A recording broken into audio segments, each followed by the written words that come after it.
Hey everybody, what is going on? I hope you guys are all doing well, and welcome to another tutorial video. In this video, I'm going to be showing you guys how you can use your gift card vouchers for Amazon Prime Video. So let's get right into it. Now, I am on their main website for Amazon Prime Video. However, we will be using this to redeem our gift cards. What we're going to be using is the Amazon website itself. So let me just switch over to that really quickly. Once you're here, this is what your main sort of page looks like. You have all of these products and you have all of these options at the top of the screen, and what you want to do to actually redeem a voucher or a gift card is click on gift cards, and from here you have all these gift cards and packages you can pay for, or you can go into redeem Amazon gift cards.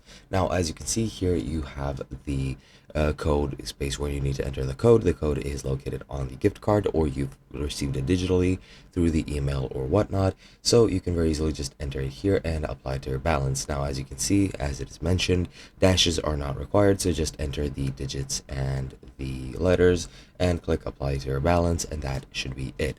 Then your gift card balance will increase, and then you can use that on videos on Amazon or for an Amazon video subscription if you just choose to do that. And that's pretty much it. Hope you guys enjoyed, and I'll be seeing you guys in another video.